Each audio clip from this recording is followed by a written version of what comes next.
Hola a todos. En este nuevo vídeo vamos a hablar de gases.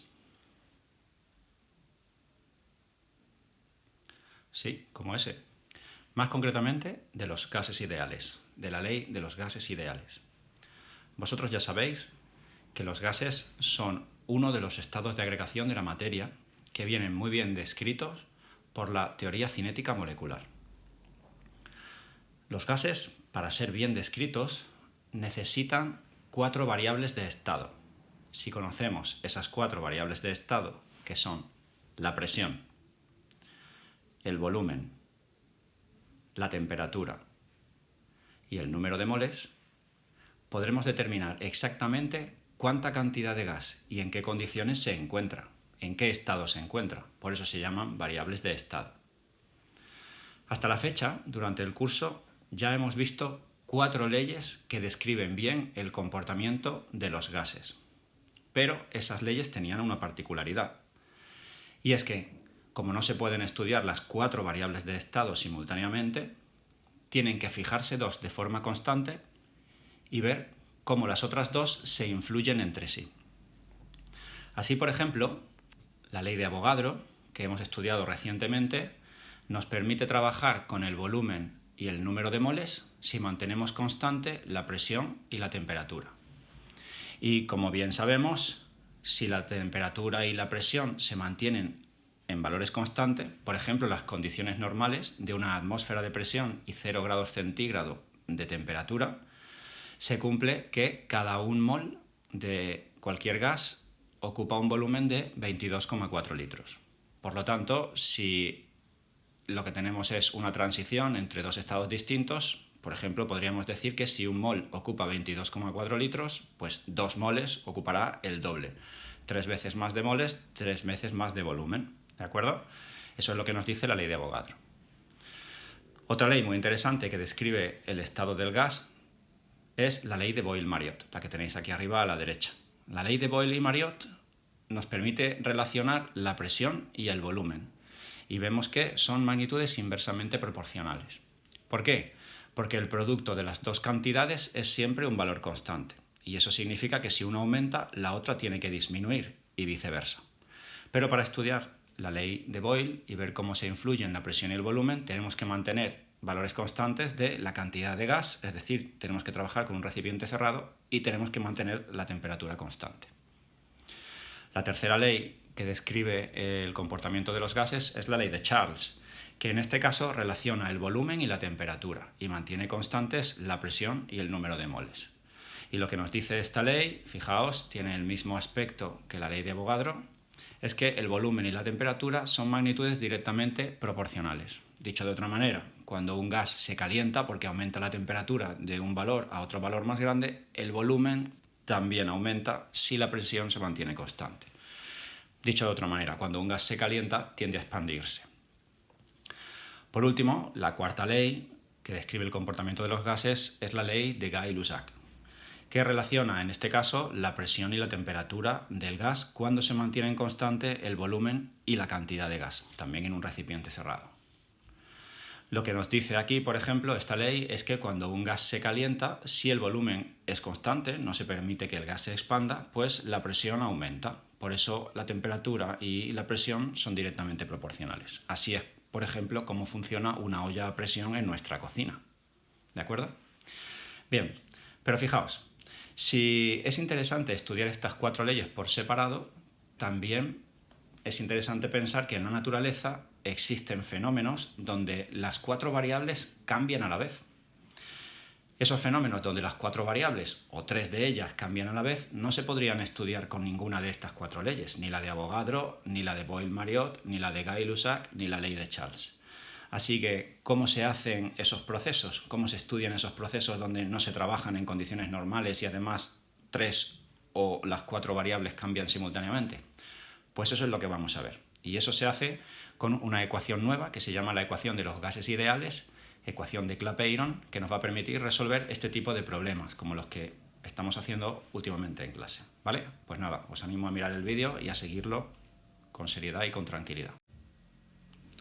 Vale, pues ahora vamos a hacer una justificación de la expresión P por V igual a nRT. Las características de un gas pueden describirse mediante 4 variables: la cantidad expresada en moles, la presión, la temperatura expresada en Kelvin y el volumen. Las leyes empíricas de los gases establecen las relaciones entre dos de las variables cuando se mantienen constantes las otras dos. Por ejemplo, la ley de Boyle establece la relación entre el volumen y la presión cuando se mantienen constantes la temperatura y la cantidad de gas. Vamos a ver lo que ocurre cuando se infla un airbag.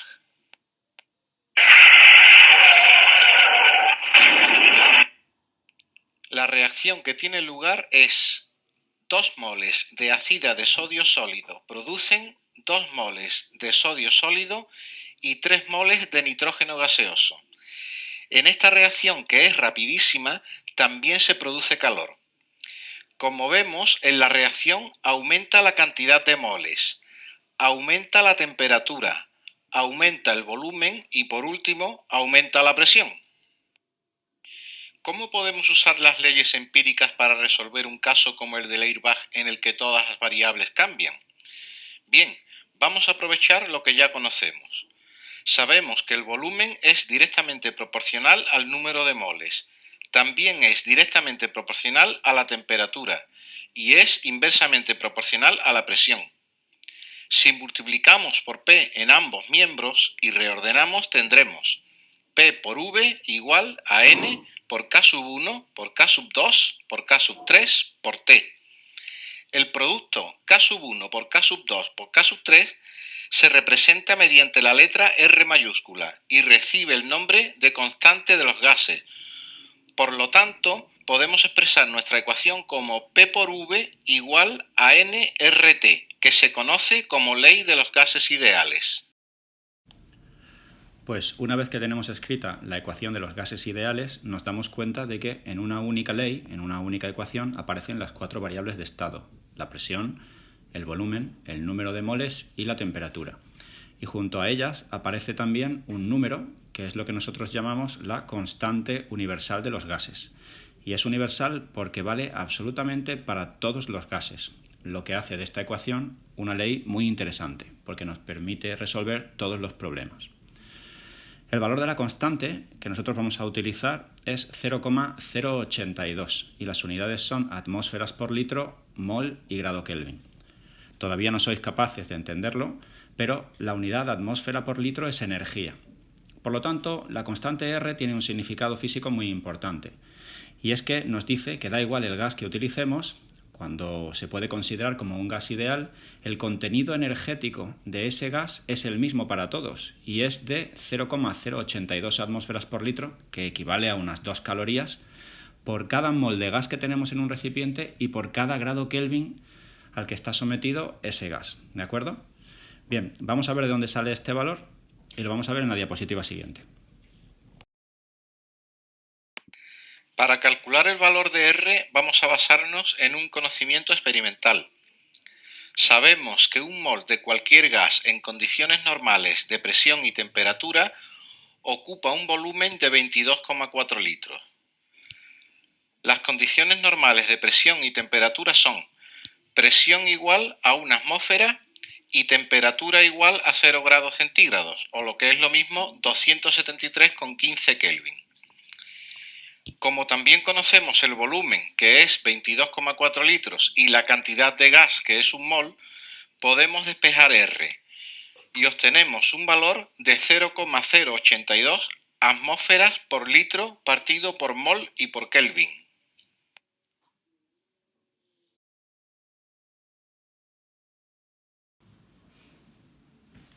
Bien, pues una vez justificada la teoría de la ecuación de los gases ideales, vamos a resolver 2 ejercicios. Uno exclusivamente con la ecuación P por V en RT y luego otro un poco más complejo de estequiometría, donde el producto final que tendremos que calcular será un gas que no estará en condiciones normales y tendremos que usar la ecuación de Clapeyron, la ecuación de los gases ideales. Presta atención. El primer ejemplo, que es el más sencillo al que nos podemos enfrentar, se nos pide una de las variables del gas, en este caso el volumen, conocidas las otras 3. Una es la cantidad de gas en moles que calcularemos a partir de la masa, como ya sabemos. La segunda es la presión, que nos dan como 4 atmósferas, y la tercera es la temperatura del gas, que es de 25 grados centígrados. Y además se nos da como dato la constante de los gases universales. Con estos 4 valores y pasando previamente la masa de gas a moles de gas, podremos calcular cuál es ese volumen en litros mediante la ecuación P por V en RT. Lo primero que hacemos, como siempre, es apuntar aquí arriba hacia la izquierda los datos del enunciado. El siguiente paso, cuando ya hemos calculado la temperatura de grados centígrados a grados Kelvin absolutos, que es lo que se usa en la ecuación de Clapeyron, lo siguiente que decimos es transformar la masa de nitrógeno en moles de nitrógeno. Para eso utilizamos la masa atómica relativa del átomo de nitrógeno. Pero ojo, que el gas nitrógeno es diatómico y por lo tanto hay que multiplicar 14 por 2. La masa molar del gas nitrógeno, por lo tanto, será 28 gramos mol. Y ahora transformamos la masa mediante este coeficiente a número de moles. Y obtenemos un resultado de 2 moles de gas nitrógeno. Y ahora sí, con el número de moles, la presión, la temperatura y la constante universal de los gases y con la ecuación P por V en RT, despejaremos el volumen y lo calcularemos.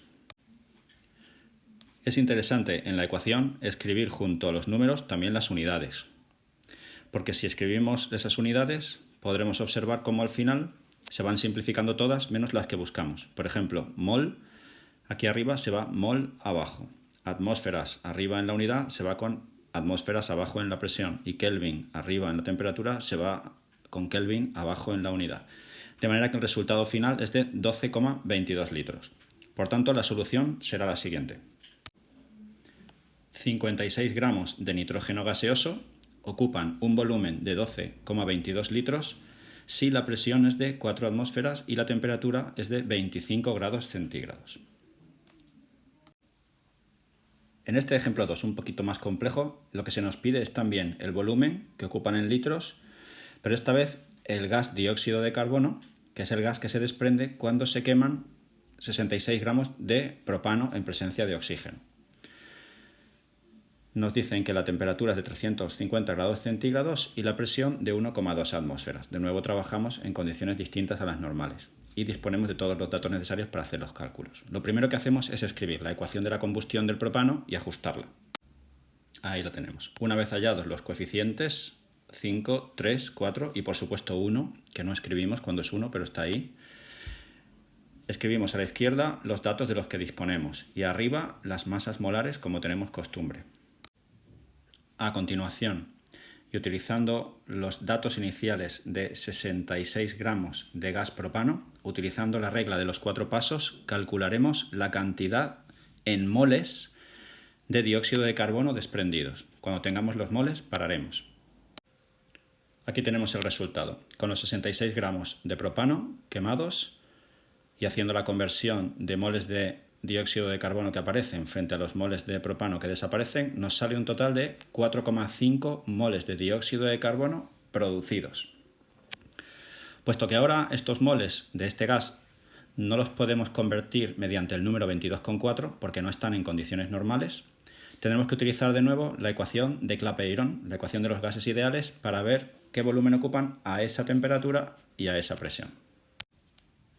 Y por último, realizados los cálculos con esos moles obtenidos de CO2 dentro de la ecuación de los gases ideales, sustituyendo los valores, nos sale un total de 191,62 litros de dióxido de carbono a esa presión y a esa temperatura. Luego esa sería la solución.